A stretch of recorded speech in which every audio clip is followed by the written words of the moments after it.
Alors, aujourd'hui, on va se plonger dans un document assez fascinant du 19e siècle. Il nous raconte l'histoire de deux prêtres dont la vie a été complètement détruite. La question qui se pose, c'est est-ce qu'on parle d'une rébellion justifiée ou d'une injustice pure et simple? C'est une affaire de foi, de pouvoir et surtout de réputation. Cette phrase, elle résume tout. Imaginez un peu. Pour ces deux prêtres, leur foi les a poussés à faire appel à Rome. Et cet acte, ça a été perçu comme un crime. Un véritable défi lancé à une autorité qui se voulait absolue. Tout bascule donc en 1882. Deux prêtres, qui jusque-là étaient respectés, se retrouvent accusés publiquement de rébellion contre leur propre évêque. Résultat, ils sont démis de leurs fonctions, forcés à l'exil, leur carrière et leur réputation sont tout simplement anéanties. Bon, officiellement, l'accusation c'était la rébellion. Simple, directe. Sauf que, quand on creuse un peu dans les archives, on découvre que leur soi-disant crime n'a absolument rien à voir avec une quelconque trahison. Non, la vraie raison, c'est une histoire locale, un événement que les autorités de l'Église voulaient à tout prix étouffer. Et tout nous ramène à ce village, Biding. Le fond du problème, ce n'était pas du tout le comportement des prêtres, c'était un phénomène religieux, assez controversé, auquel l'évêque était, et je cite, absolument décidé à mettre fin. Au cœur de cette controverse, il y a une femme, Catherine Filljung, et ses extases. Beaucoup de gens dans la région croyaient à ces événements qu'ils considéraient comme surnaturels. Et nos deux prêtres, l'abbé Guildner et l'abbé Mayer, la soutenaient ouvertement. Et là, on a la preuve noir sur blanc. Une lettre officielle le dit sans détour. Leur mutation n'est pas une simple réaffectation de routine. Non, c'est une stratégie très claire pour mettre fin aux événements de Bessiding, en éloignant les principaux soutiens du mouvement. C'est dit explicitement. Pour démanteler ce mouvement qui le dérangeait, l'évêché ne va pas y aller par 4 chemins. Ils vont mettre en place une stratégie très claire en plusieurs étapes qui visent directement les prêtres. La stratégie de l'évêché était vraiment méthodique. Premièrement, on isole la visionnaire, Catherine Filljung. On la coupe de tous ses soutiens. Deuxièmement, on mute les prêtres pour les éloigner. Et troisièmement, l'étape finale, on interdit tout contact futur. C'était un plan parfaitement calculé pour éteindre le mouvement. Et pour s'assurer que l'ordre soit respecté, l'évêque va utiliser l'arme la plus lourde à sa disposition, la suspensio ad divinis. En gros, ça signifie qu'on leur retire le droit de célébrer la messe, de confesser, d'exercer toute fonction sacrée. C'est une sorte de mort professionnelle et spirituelle pour un prêtre. L'ordre officiel était on ne peut plus clair. Interdiction absolue d'avoir le moindre contact avec Catherine Filljung. Et cette interdiction allait même jusqu'à la confession ou la direction spirituelle, ce qui, aux yeux du public, laissait forcément penser à un scandale moral gravissime. Avec un ordre aussi sévère, la réputation des prêtres a été complètement salie. Mais ce qui est assez incroyable, c'est que les propres archives de l'évêché, leurs propres documents, contredisaient totalement ces insinuations. Parce que oui, malgré cette humiliation publique, il existait en fait une montagne de contre-preuves, des témoignages et des avis juridiques qui démontaient complètement la décision de l'évêque. Et voilà la contradiction au cœur de toute cette affaire. D'un côté, les actions publiques de l'évêque suggèrent une faute morale très grave, mais de l'autre, en privé, ses propres administrateurs confirment que l'intégrité de ces prêtres est impeccable. Tenez, par exemple, 2 ans seulement avant toute cette histoire, le directeur du séminaire écrivait que les deux prêtres avaient une excellente réputation. Il a même précisé que Monseigneur, l'évêque lui-même, estimait beaucoup l'abbé Mayer. Et c'est pas fini. Même une fois la crise commencée, le propre coadjuteur de l'évêque, son bras droit en quelque sorte, écrit une lettre pour disculper explicitement l'abbé Mayer de toute inconduite morale. Il dit vouloir exclure un soupçon contre ses mœurs. C'est quand même fou. Face à tout ça, les prêtres ont cherché des avis juridiques auprès d'experts en droit canon, le droit interne de l'Église. Et la conclusion de ces experts a été unanime, le décret de l'évêque était tout simplement un abus de pouvoir. Donc pour résumer, ce qui est assez dingue, c'est que plusieurs juristes de l'Église elle-même ont confirmé que les ordres de l'évêque étaient illégaux, carrément. Il n'avait tout simplement pas le droit d'imposer une interdiction aussi radicale, surtout quand il reconnaissait lui-même que sur le plan moral, ces prêtres étaient irréprochables. Alors, évidemment, impossible pour eux d'accepter une mutation dans des conditions aussi déshonorantes. Les prêtres ont donc choisi l'exil. Mais leur calvaire était loin, très loin, d'être terminé. Cette chronologie, elle montre bien l'escalade de la situation. Ça commence en 1880 avec un simple avertissement amical. Et à peine 2 ans plus tard, à l'automne 1882, cet avertissement se transforme en ordre formel avec la menace la plus grave qui soit. Et le pire, c'est qu'en décembre, alors que les avis de Rome confirment l'abus de pouvoir, la sentence était déjà tombée. Ils pensaient peut-être trouver la paix en partant, en se réfugiant à Francfort. Mais non. Des lettres de l'évêché de Metz les ont suivis, les décrivant partout comme des rebelles, des hommes en révolte contre leur évêque. Et cette étiquette de rebelle, ça leur a collé à la peau. Ça les a empêchés de retrouver du travail parce que les autres évêques ne voulaient surtout pas se mettre à dos le très puissant évêque de Metz. C'est ce que dit ici l'archevêque de Fribourg. Mis sur liste noire, sans plus aucun revenu, ils se sont retrouvés avec zéro, rien. Leur survie ne dépendait plus que de la charité, de l'aide de ceux qui croyaient encore en leur innocence et en leur cause. L'histoire des prêtres de Biding, au final, elle nous laisse avec une question assez intemporelle. Quand une autorité agit de manière injuste, est-ce que se soumettre, c'est de l'obéissance ou est-ce que c'est de la lâcheté ? En défiant leur évêque, ils ont perdu leur carrière, mais ils ont peut-être sauvé leur intégrité. La question reste ouverte. Bienvenue. Aujourd'hui, on plonge dans un document assez particulier. Un rapport de 1897. Oui, rédigé par un docteur Ernst Fischer. Ça concerne une affaire, disons, tendue dans l'Église catholique en Lorraine, à la fin du XIXe siècle. Exactement. Et l'idée, c'est de décortiquer ce rapport pour comprendre une opposition assez frontale entre deux prêtres et leur évêque, celui de Metz. Tout à fait. On va explorer les jeux de pouvoir, les questions de droit canonique aussi, et puis les convictions personnelles qui ont poussé ces deux hommes, l'abbé Gulner et l'abbé Mayer, curé de Biding, à contester leur hiérarchie. Et on est en Lorraine, mais une Lorraine annexée à l'Empire allemand. Ça ajoute une dimension, j'imagine. Ah oui, clairement, le contexte est important, l'autorité de l'évêque est forte, mais il y a cette possibilité, même si c'est risqué, de faire appel à Rome. Et au cœur de l'affaire, on trouve une jeune femme, Catherine Filiung, un projet d'œuvre caritative à Biding. Et des histoires d'extase, c'est ça? Des phénomènes surnaturels? C'est ce que le rapport mentionne, oui. Des extases, le rapport lui-même, il ne juge pas si c'est vrai ou faux, hein. Il se concentre sur les conséquences du fait que ces prêtres y croyaient et soutenaient ce projet. D'accord. Alors comment ça commence concrètement? Le rapport pointe l'automne 1882. Oui, c'est le moment où l'évêché décide de muter les deux prêtres, l'abbé Gulder et le curé de Biding. Et le but était clair d'après le rapport. Très clair. Les éloigner de Catherine Filiung et stopper net leur initiative à Biding. Le rapport cite même une phrase assez directe. On espérait qu'en la privant de ses soutiens, elle se trouverait réduite à l'impuissance. Ah oui, c'est explicite. Carrément. Et ce qui est intéressant, c'est que le docteur Fischer, l'auteur du rapport, il insiste tout de suite sur un point. Ces mutations auraient été décidées sans motif légitime. Donc pas de raison valable selon le droit de l'Église. C'est ce que le rapport soutient. L'évêché, lui, invoquait la plénitude de ses droits, une sorte d'argument d'autorité générale, quoi. Je suis l'évêque, je fais ce que je veux, en gros. Un peu ça, oui. Mais le rapport dit que même Rome, plus tard, rappellera qu'il faut une raison canonique, une vraie raison prévue par les textes pour déplacer un curé qui a la charge d'une paroisse. Donc, il y a tout de suite une contestation sur la légalité même de la décision. Bon, face à ça, les deux abbés, Guldener et Mayer, ils réagissent comment? Ils acceptent? Ah non, pas du tout. Ils estiment que c'est injuste, que ce n'est pas fondé en droit, alors ils choisissent une voie audacieuse. Ils font appel à Rome, au Saint-Siège. Directement à Rome. Et ça a dû faire grincer des dents à Metz, non? C'est le moins qu'on puisse dire. Le rapport glisse une confidence qui aurait été faite par l'ancien évêque. Si seulement il n'avait pas eu recours à Rome. C'est fou, hein? Le fait même d'utiliser une procédure prévue par l'Église, l'appel à Rome, c'est ça qui semble être le vrai problème pour l'évêque, plus que le désaccord sur Biding. C'est l'impression très nette que donne le rapport, oui. Cet appel transforme l'affaire.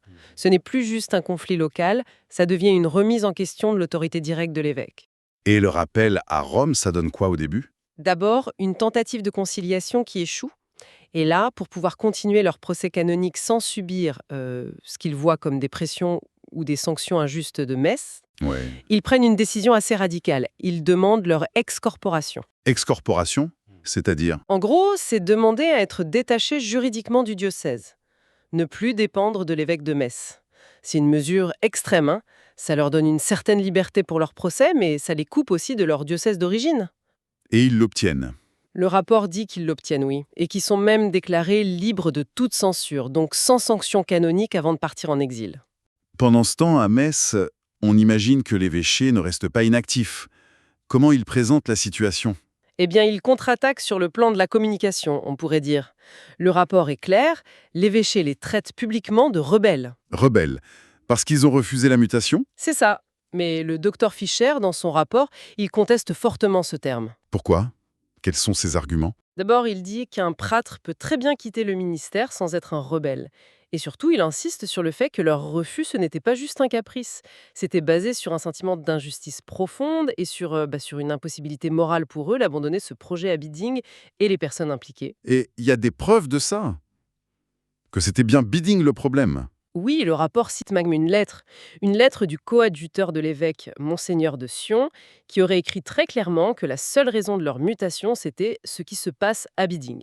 Donc pas de faute morale, pas de problème de comportement personnel, c'est vraiment leur engagement à Bidding et leur croyance dans ces extases qui dérangeaient. C'est exactement ce que le rapport souligne. C'est leur croyance et leur action liées à Bidding. Mais attention, c'est là que ça devient encore plus trouble. Ah bon?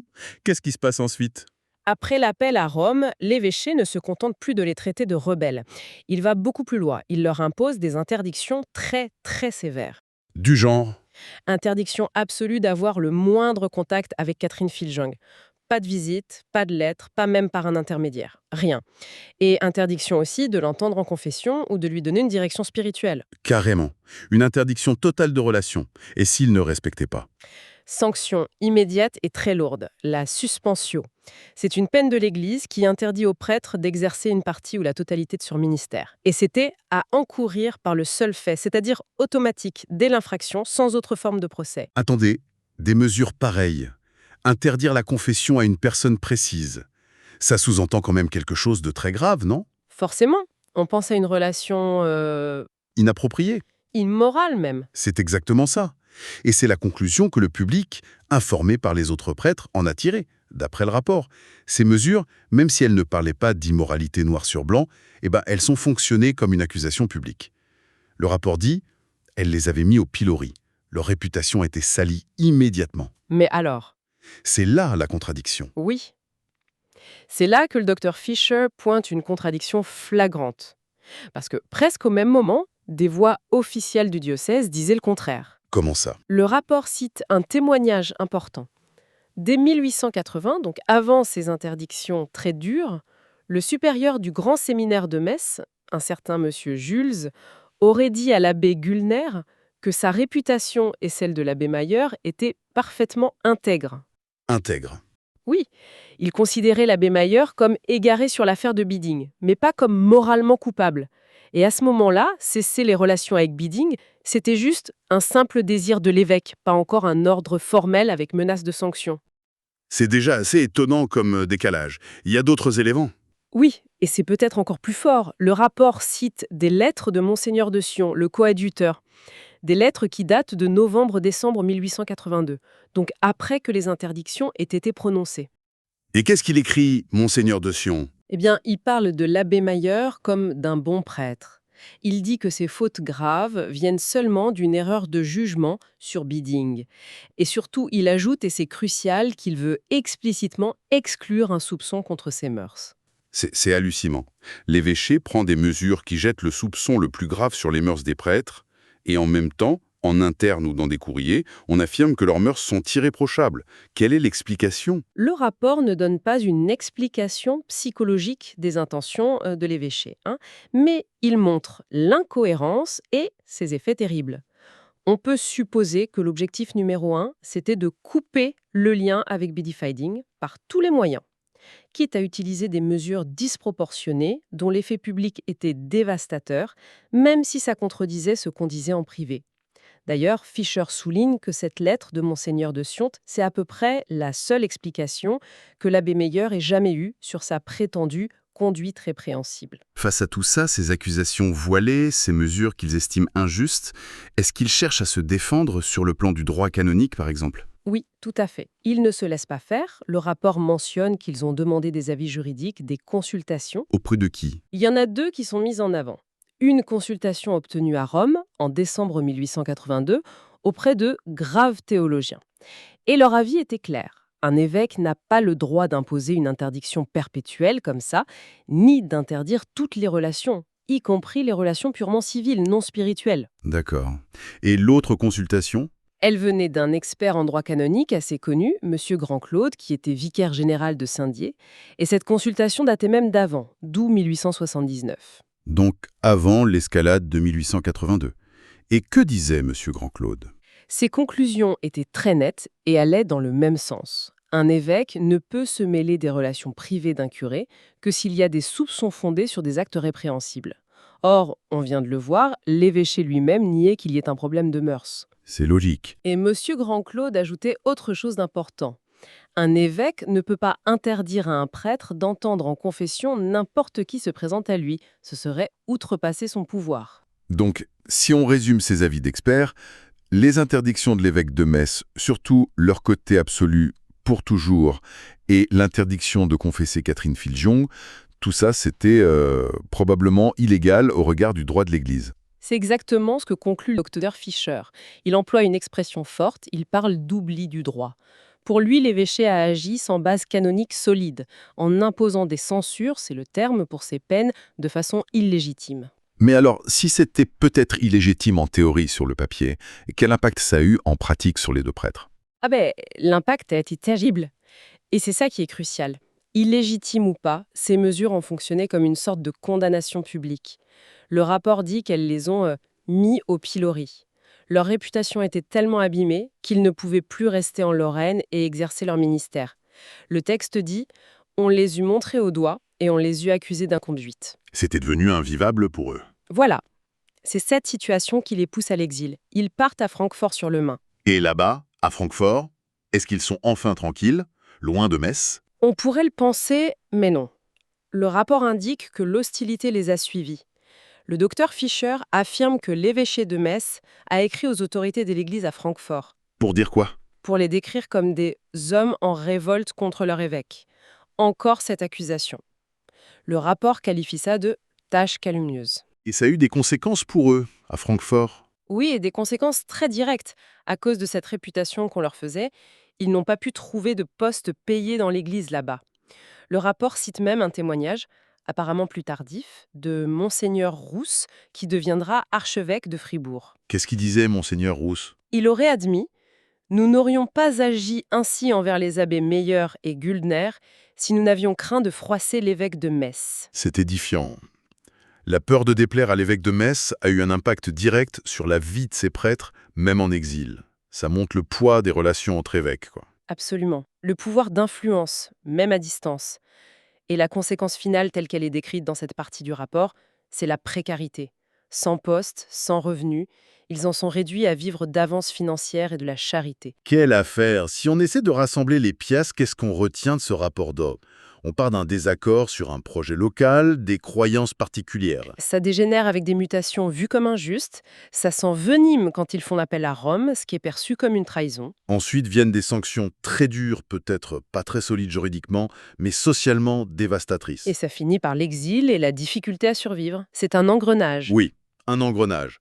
Et ce récit met bien en lumière les tensions possibles dans une structure comme l'Église, non? Mhm. L'autorité de l'évêque, le droit des prêtres à se défendre, la difficulté à gérer des phénomènes extraordinaires. Hein. Exactement. Et ça montre aussi la puissance terrible de l'accusation, même indirecte, de l'insinuation. Comment ça peut détruire une réputation et une vie, même si les faits ou le droit sont contestables. On a l'impression que, dans cette affaire, l'arme la plus efficace n'a pas été le droit canonique pur, mais plutôt la pression de l'autorité, la suspicion, la condamnation sociale. C'est une lecture très juste de ce que le rapport expose, oui. Le pouvoir institutionnel qui arrive à marginaliser ceux qui contestent, même s'ils ont des arguments juridiques ou moraux de leur côté. Alors, pour finir, une petite réflexion peut-être. Ce rapport, il date de 1897. Il ne tranche pas la question de savoir si les extases de Biding étaient réelles ou pas. Ce n'est pas son but. Mais l'histoire soulève une question plus large, et toujours actuelle, j'ai l'impression. Laquelle?